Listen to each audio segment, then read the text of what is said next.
You know what the hardest part about dealing with toxic people is? It's not what they say, it's not even what they do, it's the way they make you feel like you're powerless in your own life. And here's the truth, you don't have to accept it. You don't have to give anyone the permission to drain your energy, break your confidence, or dictate your peace.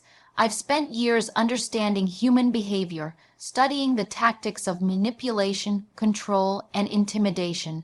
And let me tell you this, once you know how toxic people operate, you take away their power. Today, I'm going to show you the smartest way to deal with them so you can protect your boundaries, reclaim your confidence, and walk away with your dignity intact.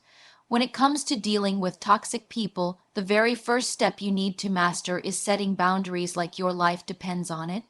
Most people hesitate to draw the line because they don't want to appear rude, difficult, or unkind. But here's the thing. If you don't set boundaries, toxic people will set them for you, and they will always place them in a way that benefits them, not you. Boundaries are not about being mean. They are about protecting your emotional, mental, and sometimes even physical well-being. They are the invisible fences that signal to others how close they can get, what they can take from you, and how they can treat you. Without boundaries, you become a playground for toxic behavior, constantly bending, constantly giving, until you no longer recognize yourself. Toxic people feed off those who don't enforce limits. They test how much they can get away with. They push little by little, and if you never push back, they take that as permission to continue. It starts with a small disrespect, maybe a cutting remark, a subtle insult, or taking advantage of your kindness, and if you let it slide, it escalates. Suddenly, they're dictating the tone of your conversations, the energy in your space, and even the way you feel about yourself. Setting boundaries means saying, "This is my line, and you don't get to cross it." It's not a suggestion, it's a firm rule.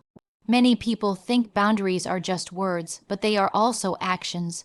You can tell someone 100 times not to speak to you a certain way, but if you allow them to continue without consequence, your words are meaningless. A boundary is only as strong as the action that follows it. That might mean walking away from the conversation, refusing to engage, or cutting off access to you altogether. Toxic people understand action more than talk, and when they see you back up your words with real consequences, they quickly realize you're not an easy target. What makes boundaries so powerful is that they shift the control back to you. You are no longer reacting to someone else's toxic behavior. You are proactively deciding what behavior you will or won't accept. That's a position of strength. It doesn't mean you're trying to control the other person, because you can't. It means you're controlling yourself and the space you allow others to occupy in your life. Think of it like locking your doors at night. You don't lock your doors because you hate the world. You lock them because you value your safety. Boundaries work the same way. They protect what matters most: your peace, your energy, and your dignity. Of course, setting boundaries isn't easy, especially if you've spent years pleasing or avoiding conflict. Toxic people will push back. They'll accuse you of being selfish, dramatic, or cold. That's their way of trying to guilt you back into compliance. But you have to remember, when someone reacts negatively to your boundary, it doesn't mean you did something wrong. It means the boundary is working. It means they can no longer manipulate you the way they once did. Over time, the more consistent you are, the stronger your boundaries become, and the less room toxic people have to control you. The smartest way to deal with toxic people isn't to try to change them.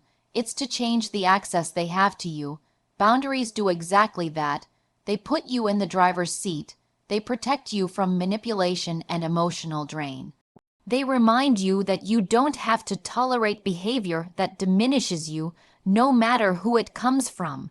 When you set boundaries like your life depends on it, you stop being a victim of toxic behavior and start being the protector of your own peace.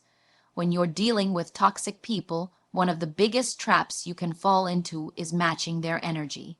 They thrive on pulling you into their chaos. They want you to react, to snap back, to defend yourself, because once you're on their level, they win.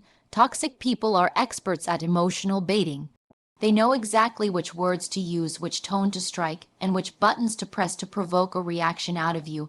The moment you take that bait, you've given them the control, you've stepped into their game, and now you're playing by their rules. That's why controlling your own energy is non-negotiable. Controlling your energy means being intentional with your emotions.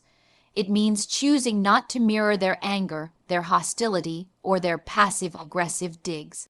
Instead, you maintain your composure, you remain steady, clear-headed, and grounded. This is incredibly powerful because toxic people feed on drama and conflict. When you don't give them what they're looking for, it starves their control. Think of it like a fire. Every time you react emotionally, you're throwing fuel on it. But when you control your energy, you're taking that fuel away. Eventually, the fire dies out because it has nothing left to burn. It takes discipline to not match someone's toxic energy. It requires you to separate your emotions from their behavior. This doesn't mean you suppress how you feel. It means you don't hand those feelings over to someone else to manipulate. You acknowledge your emotions privately, but you choose not to let them dictate your response. That's the difference between reacting and responding. A reaction is immediate, emotional, and often regrettable. A response is deliberate, controlled, and strategic. When you respond instead of react, you stay in charge. There's also a psychological advantage to controlling your energy. When someone can't get under your skin, they lose their power over you. Toxic people crave validation of their behavior, even if that validation comes in the form of your frustration or anger. By staying calm and collected, you deny them the satisfaction of knowing they've rattled you. This often frustrates them, but it also makes them less likely to target you because you're no longer an easy source of emotional payoff. You become a closed door, and toxic people usually prefer to move on to someone who will give them the reaction they're chasing. Another benefit of controlling your energy is that it protects your own mental health. Every time you let someone drag you into their negativity, it takes a toll on your stress levels, your confidence, and even your physical health. But when you learn to regulate your own emotional state, you're safeguarding yourself. You're making the decision that your peace matters more than their provocation. That's not weakness, it's strength. It takes far more power to remain calm in the face of chaos than to explode in the middle of it.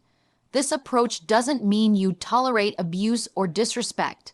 Controlling your energy doesn't make you passive, it makes you strategic.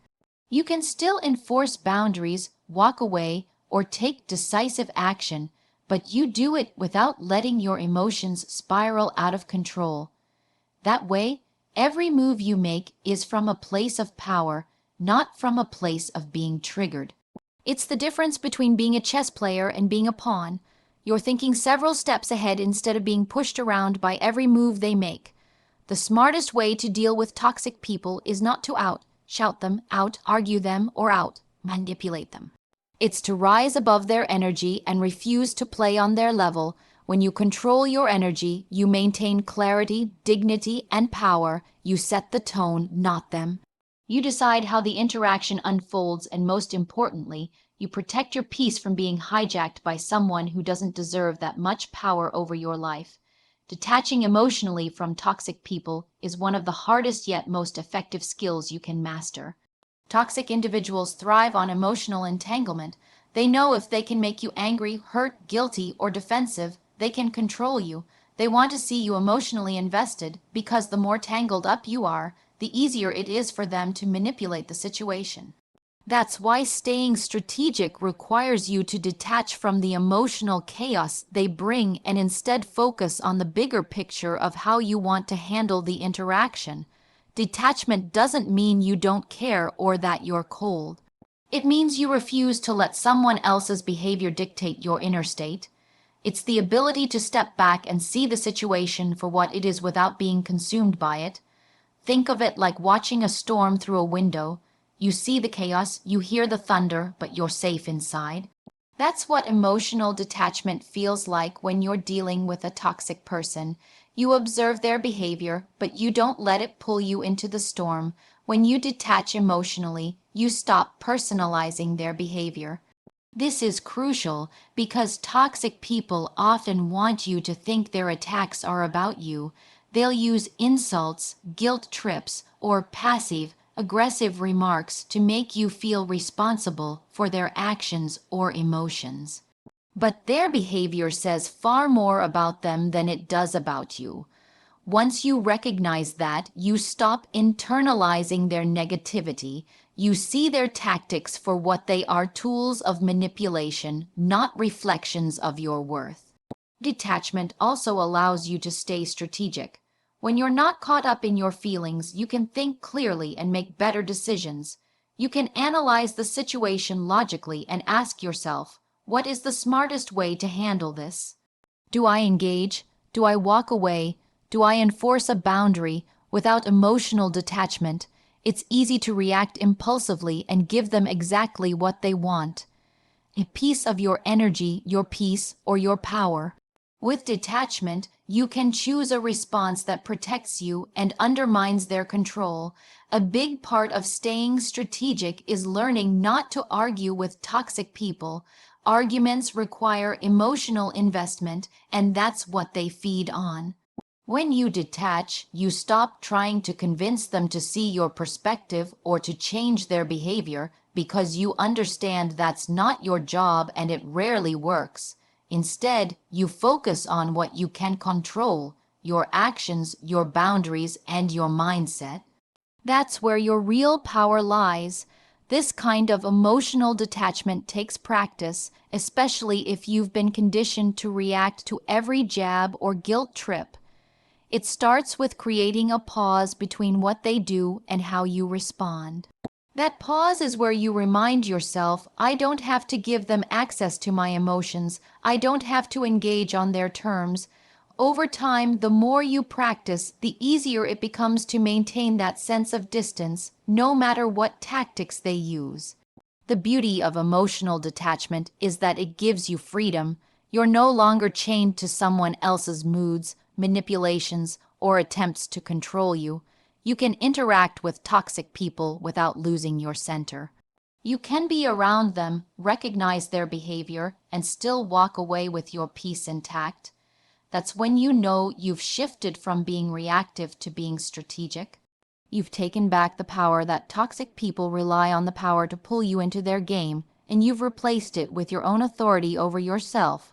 One of the smartest defenses you can build against toxic people is learning how to recognize manipulation and making the conscious choice not to reward it. Manipulation is their primary weapon. It comes in many forms: guilt trips, gaslighting, passive-aggressive comments, playing the victim, or even flattery designed to disarm you. The common thread is that it's all about control. The toxic person isn't interacting with you in good faith. They're maneuvering to get something from you, whether it's your attention, your compliance, or your emotional energy. If you can't recognize manipulation when it's happening, you'll constantly find yourself falling into their traps. But once you see it for what it is, you strip it of its power. The first step is awareness. Pay attention to patterns, not just isolated incidents. Toxic people often repeat the same tactics because they know what works. Maybe every time you assert yourself, they suddenly act like you're being cruel or unreasonable. Maybe they twist your words to make you doubt your own memory or perception. Maybe they exaggerate their struggles to make you feel obligated to rescue them. These are red flags, and once you spot them, you can remind yourself, this isn't about me, it's about control. Awareness takes you out of the emotional fog and gives you clarity. The second step is refusing to reward manipulation with the reaction they're seeking. If they use guilt to pressure you, don't cave just to make the discomfort stop. If they try to bait you into an argument, don't rise to it. If they play the victim to get your sympathy, don't jump into the role of rescuer. Every time you withhold the reaction they want, you weaken the effectiveness of their tactic. And toxic people hate when their tactics no longer work. Over time, they either adjust their behavior or they move on to find someone more susceptible. It's also important to recognize that not rewarding manipulation doesn't mean you have to confront them head on every time. In fact, Direct confrontation often escalates things with toxic people. Sometimes the most effective way to deny a manipulator power is with calm disengagement. Short, neutral responses, a steady tone, and refusal to emotionally engage can be more powerful than any argument. It communicates that you're not buying into their game and you're not available to be controlled.